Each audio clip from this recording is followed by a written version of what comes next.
Assalamualaikum warahmatullahi wabarakatuh. Kami dari kelompok 9 mata kuliah kewirausahaan dengan anggota kelompok Fahrul Roji dengan NPM 2012-011-014, kemudian Rizky Mangkuluhur dengan NPM 2012-011-060, dan Aulia Wazulfa Mutaharoh dengan NPM 2012-011-044, dengan dosen pengampu Ibu Yulia Kusumawardani SH LLM. Pada kesempatan kali ini, kami dari kelompok 9 akan membawakan materi yang berjudul Pemasaran untuk Memulai Bisnis. Baiklah, pada pemaparan yang pertama kami akan menjelaskan mengenai pemasaran. Pemasaran merupakan suatu proses sosial dan manajerial dengan mana individu dan kelompok memperoleh apa yang mereka butuhkan dan inginkan dengan cara menciptakan serta mempertukarkan produk dan nilai dengan pihak lainnya. Kemudian, konsep inti pemasaran. Dalam pemasaran, terdapat konsep inti pemasaran, yakni yang pertama, need atau kebutuhan. Kebutuhan adalah keinginan manusia terhadap benda atau jasa yang dapat memberikan kepuasan jasmani maupun kebutuhan rohani. Pengertian kebutuhan yang lainnya adalah segala sesuatu yang harus dipenuhi guna menjaga kelangsungan hidup dan meningkatkan kemakmuran atau kesejahteraan sehingga tercapai kepuasan. Kemudian yang kedua, want atau keinginan. Keinginan adalah suatu ketegangan menuju pertimbangan akhir yang dilakukan oleh seseorang demi mencapai kepuasan. Pengertian keinginan yang lainnya adalah hasrat akan pemuas kebutuhan yang spesifik. Kemudian yang ketiga, permintaan. Permintaan adalah keinginan yang didukung oleh kemampuan dan kesediaan untuk membelinya. Kemudian yang keempat, produk. Produk adalah segala sesuatu yang dapat ditawarkan untuk memuaskan suatu kebutuhan dan keinginan. Produk ini dapat berupa barang, jasa, maupun gagasan. Value atau nilai-nilai adalah perkiraan konsumen atas seluruh kemampuan produk untuk memuaskan kebutuhannya. Cost atau biaya-biaya pemasaran menurut Hansen dan Mowen adalah biaya-biaya yang diperlukan untuk memasarkan produk atau jasa, meliputi biaya gaji dan komisi tenaga jual, biaya iklan, biaya pergudangan, dan biaya pelayanan pelanggan. Kemudian yang selanjutnya, kepuasan atau satisfaction. Kepuasan menurut Oliver adalah sebagai tingkat perasaan seseorang setelah membandingkan kinerja atau hasil yang dirasakannya dengan harapannya. Kemudian yang keenam, hubungan adalah praktik membangun hubungan jangka panjang yang memuaskan dengan pihak-pihak kunci pelanggan, pemasok, penyalur guna mempertahankan preferensi dan bisnis jangka panjang. Jaringan adalah pengembangan aset unik perusahaan yang terdiri dari perusahaan dan semua pihak pendukung yang berkepentingan, yaitu pelanggan, pekerja, pemasok, penyalur, pengecer, agen iklan, ilmuwan, dan pihak lain yang bersama-sama dengan perusahaan telah membangun hubungan bisnis yang saling menguntungkan. Kemudian yang selanjutnya mengenai pengertian pasar. Pasar adalah semua pelanggan potensial yang memiliki kebutuhan dan keinginan tertentu yang sama, yang mungkin bersedia dan mampu melaksanakan pertukaran untuk memuaskan kebutuhan dan keinginan. Pengertian pemasar adalah seseorang yang mencari satu atau lebih calon pembeli yang akan terlibat dalam pertukaran nilai. Pengertian prospek menurut Siswanto Suttejo adalah suatu gambaran keseluruhan baik ancaman ataupun peluang dari kegiatan pemasaran yang akan datang yang berhubungan dengan ketidakpastian dari aktivitas pemasaran atau penjualan. Kemudian yang selanjutnya mengenai kelompok pasar. Yang pertama, pasar konsumen.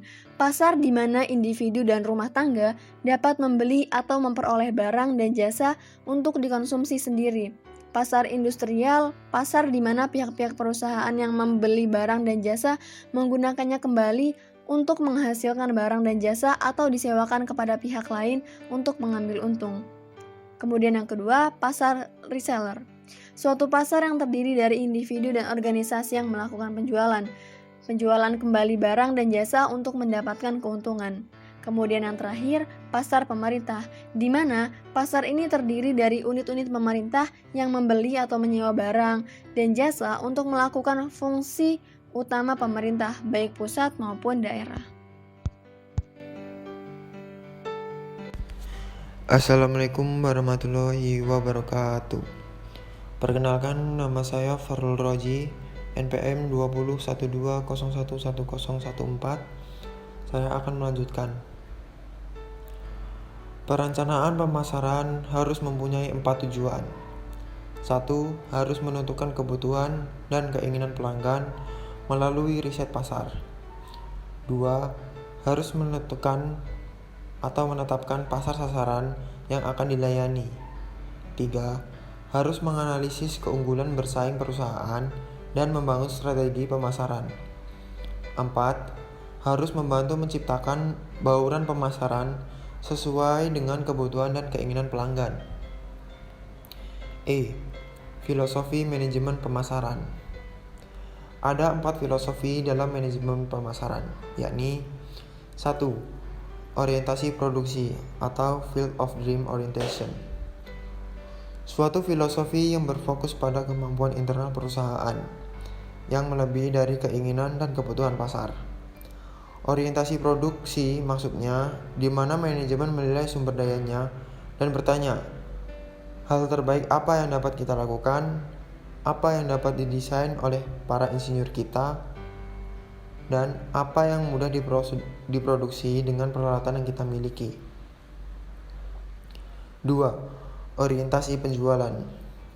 Didasarkan pada pendapat bahwa orang akan membeli barang dan jasa yang lebih baik jika menggunakan teknik penjualan agresif, dan penjualan yang tinggi tersebut akan mendatangkan keuntungan yang tinggi juga. Masalah fundamental pada orientasi ini adalah kurangnya pemahaman atas keinginan atau needs dan kebutuhan atau wants.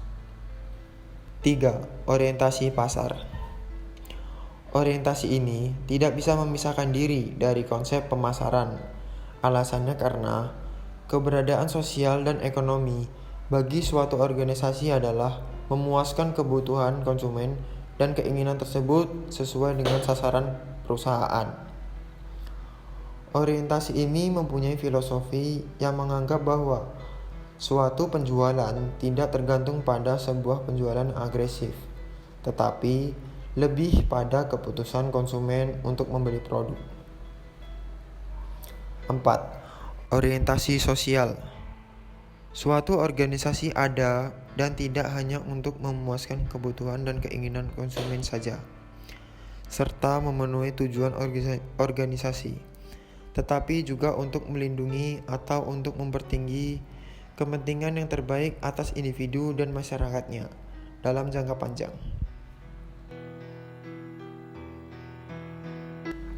F. Bauran pemasaran atau marketing mix. Bauran pemasaran merupakan seperangkat alat pemasaran yang digunakan perusahaan untuk mencapai tujuan pemasaran dalam memenuhi target pasarnya. Proses dalam pemenuhan kebutuhan dan keinginan manusia inilah yang menjadi konsep pemasaran yang dengan istilah 4P, yaitu Product, Price, Place, and Promotion. Mulai dari pemenuhan produk, penetapan harga, pengiriman barang, dan mempromosikan barang, adapun penjelasannya sebagai berikut. A. Produk. Produk adalah segala sesuatu yang dapat ditawarkan kepada pasar untuk diperhatikan, diperoleh, digunakan, atau dikonsumsi, sehingga dapat memenuhi kebutuhan dan keinginan konsumen. B. Harga. Harga merupakan jumlah uang yang harus dibayarkan oleh konsumen untuk mendapatkan suatu produk. Harga diukur dengan nilai yang dirasakan dari produk yang ditawarkan. Jika tidak, maka konsumen akan membeli produk lain dengan kualitas yang sama dari penjual saingannya. C. Tempat. Tempat termasuk aktivitas perusahaan untuk membuat produk tersedia bagi konsumen sasaran. Keputusan mengenai tempat sangat penting agar konsumen dapat memperoleh produk yang dibutuhkan tepat pada saat dibutuhkan. D. Promosi. Promosi merupakan kegiatan yang dilakukan oleh perusahaan untuk mengkomunikasikan manfaat dari produk atau jasa dan meyakinkan konsumen secara tentang produk yang mereka hasilkan. Perluasan bauran pemasaran untuk jasa. A. People atau orang adalah semua pelaku yang memainkan sebagai penyajian jasa dan karenanya mempengaruhi persepsi pembeli. Yang termasuk dalam elemen ini adalah personel, perusahaan, dan konsumen lain dalam lingkungan jasa. B. Proses atau proses meliputi prosedur, tugas-tugas, jadwal-jadwal, mekanisme, kegiatan, dan rutinitas di mana suatu produk atau jasa disampaikan kepada pelanggan. E.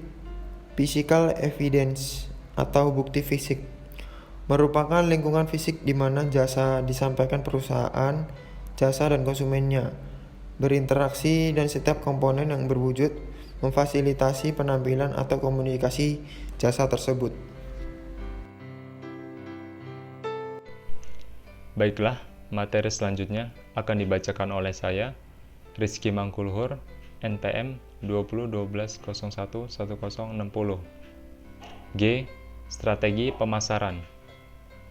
Strategi pemasaran merupakan hasil penggabungan oleh wirausahawan terhadap penelitian pasar yang bermakna dengan suatu rencana untuk mengembangkan daya saing dalam pasar sasaran tertentu untuk menciptakan bauran pemasaran yang berhasil.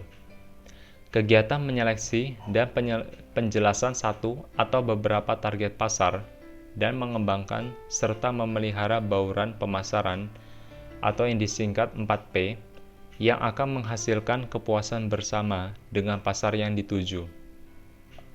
Strategi pemasaran dasar. Strategi pemasaran dasar yang pertama yaitu strategi penetrasi pasar.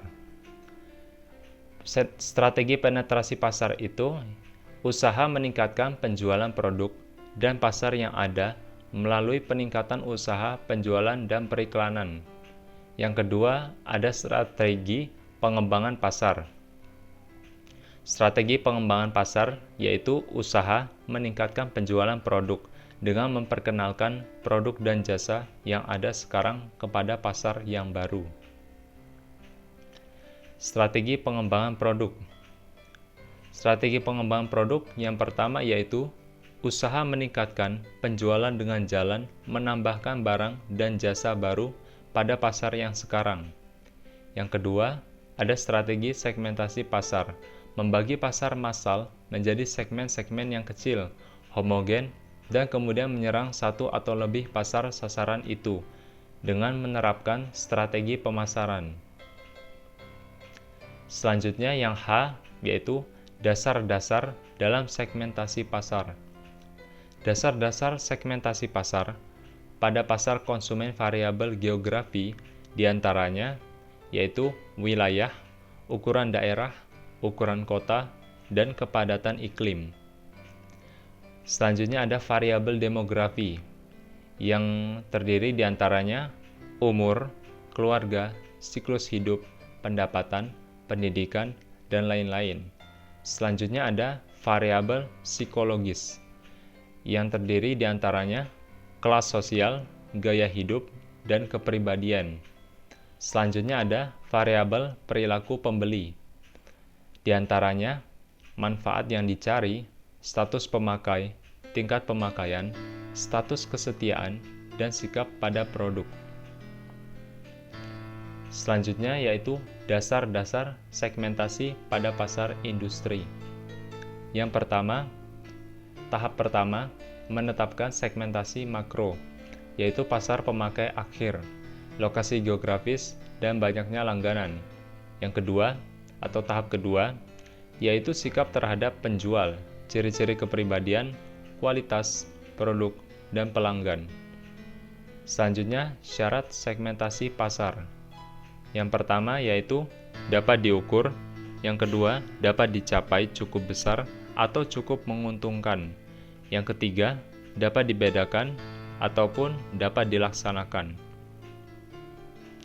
Selanjutnya yaitu tingkat segmentasi pasar. Yang A yaitu Pemasaran massal. Pemasaran massal ini berfokus pada produksi massal, distribusi massal, dan promosi massal untuk produk yang sama dalam cara yang hampir sama keseluruhan konsumen. Pemasaran segmen itu yakni menyadari bahwa pembeli berbeda dalam kebutuhan, persepsi, dan perilaku pembelian. Selanjutnya yang B, pemasaran seruk atau marketing niche. Pemasaran seruk ini berfokus pada subgroup di dalam segmen-segmen. Suatu seruk atau suatu grup yang didefinisikan dengan lebih sempit. Selanjutnya yang C, yaitu pemasaran mikro. Pemasaran mikro ini yaitu praktek penyesuaian produk dan program pemasaran agar cocok dengan cita rasa individu atau lokasi tertentu. Termasuk dalam pemasaran mikro adalah pemasaran lokal dan pemasaran individu. Selanjutnya yaitu manfaat segmentasi pasar. Manfaat segmentasi pasar yang A yaitu penjual atau produsen berada dalam posisi yang lebih baik untuk memilih kesempatan pemasaran. Selanjutnya yang B yaitu penjual atau produsen dapat menggunakan pengetahuannya terhadap respon pemasaran yang berbeda-beda, sehingga dapat mengalokasikan anggarannya secara lebih tepat pada berbagai segmen. Yang C, yaitu penjual atau produsen dapat mengatur produk lebih baik dan daya tarik pemasarannya. Selanjutnya, menentukan pasar sasaran. Langkah-langkah dalam menentukan pasar sasaran yaitu yang pertama, menghitung dan menilai potensi keuntungan dari berbagai segmen yang ada. Yang kedua, ada mencatat hasil penjualan tahun lalu dan memperkirakan untuk tahun yang akan datang. Baiklah, itu tadi pemaparan materi mengenai pemasaran untuk memulai bisnis. Terima kasih atas perhatiannya. Kami akhiri. Wassalamualaikum warahmatullahi wabarakatuh.